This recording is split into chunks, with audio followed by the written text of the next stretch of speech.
hello, and thank you for joining me for a very special episode of our Best of Success podcast show. I'm Jill Bloom, Group Publisher of Roofing Contractor, and we are here at the Western Roofing Expo. And so honored to have Trent Cotney partner with Adams and Reese. Trent, thank you so much for joining Jill, me. it's good to see you in person. It is. I know we're always over Zoom, so right. This is a treat to be face to face. Absolutely, right? yeah. At a trade show, which is awesome. Yeah. Here in Las Vegas. And but Trent, you always have such great nuggets of information. Mm-hmm. And you spoke this morning here at the show, and I heard a lot of people talking about some of the great nuggets that you're sharing. But yeah. Let's share that again. What were you talking about that everybody was excited about? I had a couple of seminars today. One was History of Roofing, which everybody loves. Oh, right? Well, you have and every single year we update it. We had 10 new slides, all new artifacts that we added. It was really great. And then the next one was OSHA defense, which I'm very passionate about. So. Yes. Had a lot of great questions, a lot of interaction, and both were pretty packed. So, for sure. So speaking of OSHA, let's talk. What did you tell everybody? What were the questions? Yeah, just trying to help them mitigate risk. Giving them some great self-help tools, ways to administratively backfill what they're doing with documentation. And it's interesting, Jill. Being out here on the trade show floor, I get all kinds of questions, and the kind of questions that I'm getting now is not only safety related in OSHA, but it seems like more and more people are having trouble with employees gone rogue, right? Yeah. Oh, yeah. We were just talking about that. Yeah. So it's I just had a member, Western States members, they get a legal benefit, and that's why I'm over there in the booth. And they asked me, they said, hey, I've got this employee that is suing me, claiming all this stuff. What can I do, right?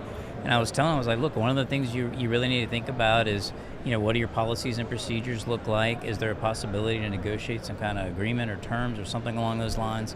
And it's just about thinking about it from a way to mitigate your risk rather than spending a bunch of money on attorney's fees, because as you know, nobody likes lawyers. So. Except for you, Trent. Right. I mean, I don't know. I see you walking around, everyone's flocking to you. Like, Trent is here. Well, same for you. So, let's talk about mitigating those risks. And what is it that, I know you can't get into too many details, but if you had to give a couple examples of some of the things that you're seeing happening, and what contractors should do to, I guess, help themselves. So with employees, it's very important that you treat every employee the same way, right? And I said this in my OSHA presentation. If you engage in what's known as disparate treatment, where you're treating one employee A, different from employee B, that's what gets you into trouble, right? So let's be realistic though, Trent. That's hard. It's you very got some hard. employees that do a great job, right? And very hard. So what you need to do is make sure that if there are problems with employees, that you're documenting it, that you're following your policy, you're following your manual, you're writing them up, you're doing all that kind of stuff, because merely talking about it, you've heard me talk before. Sure. It doesn't count, right? It does count, but it doesn't, right? You need it in writing. Okay. So it's putting your case together in advance so that if you have to terminate, or if you have to discipline, or you have to take adverse action, you've got a great paper trail to kind of support that. The other thing, Jill, is that if you're doling out punishment or you're terminating, always have two people present. You need a witness to hear what the other person is saying. Okay. All right. Yep. And so, that's important for sure. Mm-hmm.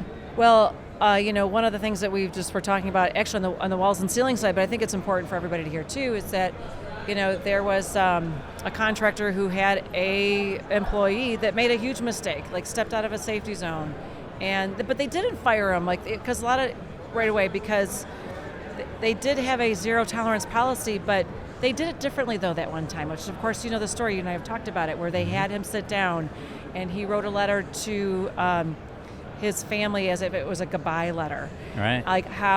And then they actually, it changed the culture, their safety culture, when that happened, because then they had that employee run the safety meeting. So if you don't have a zero tolerance policy, and you do have situations like that, what's the best way to document that? That, even if you have this great employee, and you don't want to let him go because he's just going to go to your competitor, but he's also a great employee and a great leader in their company. So you want to try to follow your disciplinary policy where you can, but you also want to create it so you've got a little bit of leeway, right? And I'm a big believer in empowering your employees. You gave a great example. Have a crew leader or a crew member give the toolbox talk, the safety talk, right? There's no better way to increase employee engagement by having them actively participate in it. Otherwise, it's just management saying no, no, no, no. Yeah. Right. So I think that's part of it. I think the other thing is that you've got to understand it's not just about discipline, right? It's about retraining, and it's about positive reinforcement, right? It's about making sure that you recognize safe crews, making sure that it's okay to have a lunch or to and incentivize someone in that manner. Avoid cash payments for safety, because what will happen is you'll have no one reporting safety violations. Yeah. But generally speaking, it's okay to have an attaboy every once in a while. I think it's good for your crews. So. Most definitely. Mm-hmm. So your Best of Success is coming up. It is, yeah. What are you going to be talking about? The hottest topic right now has got to be buying and selling your business. Sure. So still working, fine-tuning it, but I'm thinking, Jill, that the legal aspects of that, some of the documentation and things you need to consider, I think that crowd would really like it. It's on every roofer's mind, every contractor's mind. Anybody in construction is thinking about it because they're getting hit up all the time from private equity and other 100%. Investors. So yeah, there's a lot of there's no doubt it is hot. It is rapid fire right now. It is nuclear. Yep, absolutely. For sure. Well, Trent, thank you so much as always for all your nuggets of information. If anybody has any questions, how do they reach you? Sure, they can always check my social. It's just Trent Cotney anywhere you go. Or you can hit me up on email, trent.cotney@arlaw.com. Sounds great. Well, thanks again, Trent. If anybody has any questions for us, it's roofingcontractor.com. And while you're there, make sure you sign up for all our free content, especially our e-news, our website. You can follow all of us on our social channels as well. But most importantly, stay safe and healthy, and we can't wait to talk to you soon. Trent, as always, thank you. Thank you.